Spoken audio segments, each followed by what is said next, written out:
jy het dit gemaak. Baie geluk.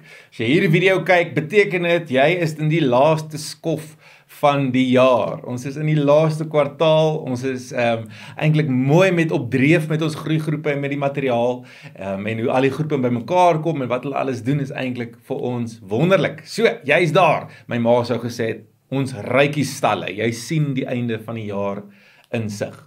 En daarom het ek gedink, kom ons ook al reeds vir voorbereiding vir volgende jaar, die dominees is al klaar besig aan die droom vir wat volgende jaar moontlik kan gebeur. Maar in voorbereiding daarvoor het ek 'n baie interessante tema, eintlik 'n Bybelstudieboek wat ek gekoop het deur Bible Media weer.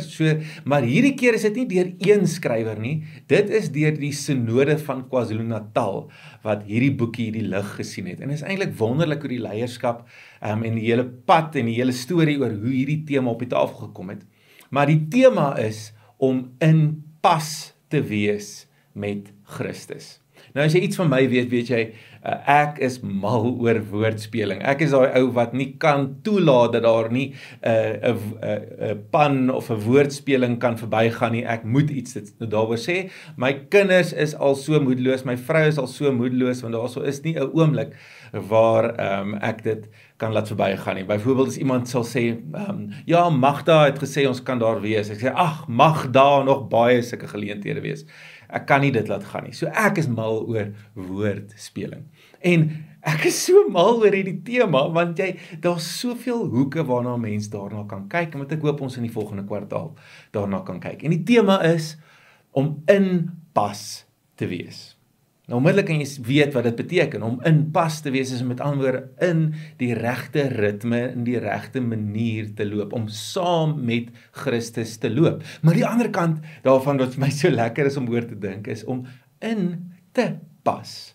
En dit is 'n gedagte wat ek gedink het ek nou maar van skool en hoërskool, ek sal dit op 'n stadium ontgroei om in te pas. En jy weet as jy 'n kind is, waar is jou maatjies en waar is jou talente en waar kan jy uitblink en waar pas jy in en waar moet jy nie wees nie. En dan op 'n stadium dink jy as 'n groot mens, jy gaan nou ontslaa raak af van, ek weet nie wie soos ek is nie, dalk is dit net ek, maar om in te pas, om te voel ek het 'n plek, om te voel, daar is 'n plek waar ek behoort, is nie iets wat al ooit by my weggegaan het nie. Dis iets wat altyd op die tafel is.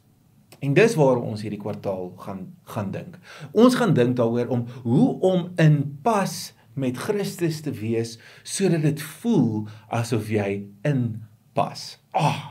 Love it. Dit is net so lekker om daai sinnetjie te sê. Om in pas met Christus te wees, is om in te pas. Om te voel jy behoort. Skop vandag af met 'n tema wat ons eintlik al aangeraak het, maar ek het daaroor gedink en besluit, weet jy, ons het dit lank terug in 'n afval hanteer en vandag se hoek is bietjie anders as daai keer. So daarom lees ek vir ons Markus 1 saam en die gedeelte daarso gaan oor Jesus wat die melaatse man gesond maak. Ek lees sommer vandag uit die Nuwe Lewende Vertaling. Markus 1 vers 40. 'n melaatse man het na hom toe gekom, voor hom gekniel en hom gesmeek met die woorde, as u wil, kan u my gesond maak. Jesus het hom innig jammer gekry, sy hand uitgesteek en hom aangeraak met die woorde, ek wil dit vir jou doen, word gesond. Net daar het die melaatsheid verdwyn. Die man was gesond. Toe het Jesus hom weggestuur en ernstig aangespreek, sorg dat jy met niemand langs die pad praat nie. Gaan reguit na die priester toe, laat hy jou ondersoek, en bring die offer wat die wet van Moses vereis vir die melaatses wat genees is. So sal almal 'n duidelike bewys hê van jou genesing.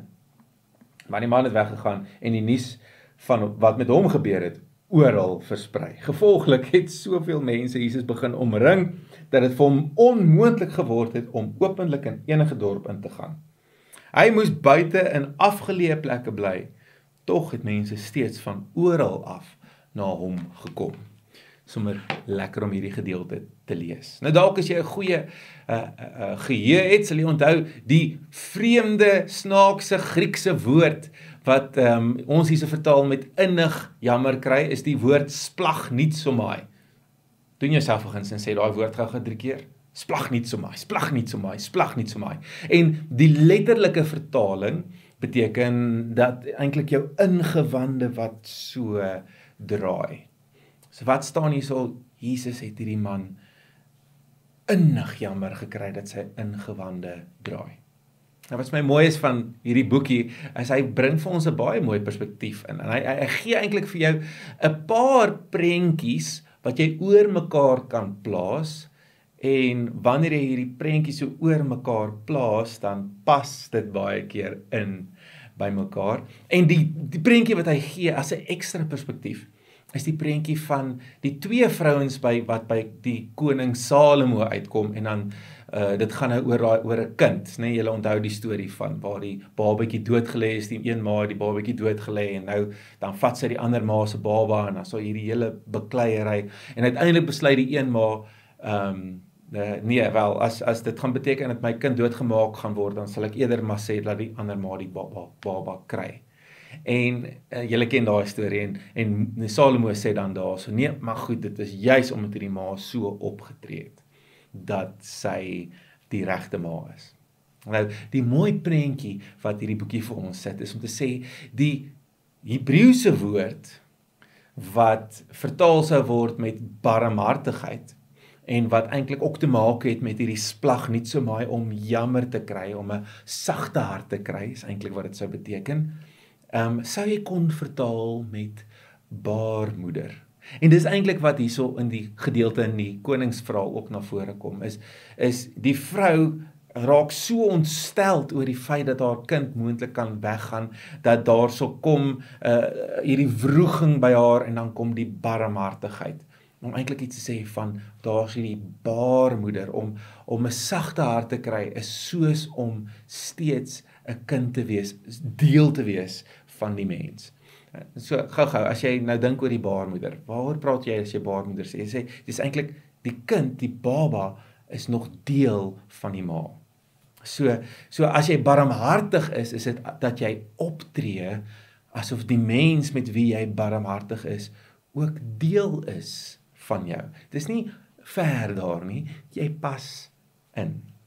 En dis hierdie beeld, hierdie prentjie, wat die studiegids vir ons gee, om te sê, maar as jy hierdie prentjie het van nog in die baarmoeder wees, dan sien jy die prentjie van hoe Jesus kyk na hierdie arme melaatse man. Ons verstaan hoe melaatsheid werk. Dit was 'n ernstige siekte, dit is nie eens heeltemal soos wat dit vandag is nie. Ook nog steeds 'n velsiekte, maar in daai tyd as jy melaats was, het dit beteken jy moes buite die dorp gaan bly. En dit het eintlik 'n klomp godsdienstige dinge bedoel. Dit het bedoel, jy is nie deel van die volk nie, want jy mag nie by die tempel kom nie, want hulle het geglo dat jy moet heilig wees soos God heilig is. En nou kom Jesus en hy doen die ongelooflike ding. En hy verander daai opdrag in Levitikus wat sê wees heilig want die Here jou God is heilig, en hy verander dit met die woorde wees barmhartig want die Here jou God is barmhartig. Hy sê eintlik daardeur, as jy wil heilig wees, moet jy barmhartig wees. Moet jy mense sien asof hulle deel is van jou. Asof hulle deel is van jou familie. En as jy so optree, dan is jy soos God. En wat doen Jesus met die melaatse man? Hy tree barmhartig op. En hy doen die onnodige ding, eintlik die ondenkbare ding. Hy vat aan die man. Die man vra, wil u my genees? Dan sê Jesus, ja, ek wil. Jesus sien 'n prentjie van die koninkryk waar mense oor mekaar omgee, waar mense mekaar sien as deel van dieselfde familie, as deel van dieselfde baarmoeder, en hy wil so graag hê dat mense so moet leef, want dit is hoe God ons sien. Met hierdie barmhartigheid, met hierdie inpas, met hierdie connectedness, is die manier waarop Jesus sy bediening in Markus begin, en wat ons op soveel ander plekke in die evangelies raak sien. As ons inpas wil wees met Christus, as ons wil voel ons pas in, dan moet ons ook verstaan, maar ons is deel van God se baarmoeder, as 'n mens so kan praat. Ons is deel van God se familie en ons moet daarom ook ander op dieselfde manier hanteer. Om 'n lewe te leef sonder barmhartigheid, om 'n lewe te leef in isolasie, in afsondering is om nie in pas te wees met Christus en in pas te wees met God se koninkryk nie. En daarom maak dit sin dat jy sal voel jy pas nie altyd in nie. Maar die oomblik wanneer jy die pad saam met God stap, wanneer jy die pad stap en mense op hierdie manier begin sien, dan gaan jy sien hoe ons eintlik almal aan mekaar verbind is en hoe ons almal behoefte het aan barmhartigheid en hoe ons almal die vermoë het om barmhartigheid uit te leef. Ek hoop julle het 'n paar dinge om oor te gesels. Geniet die vraag, geniet die hele maand, die hele kwartaal se werk en nou hooplik is ons teen die einde van die kwartaal almal in pas met Christus. Lekker dag.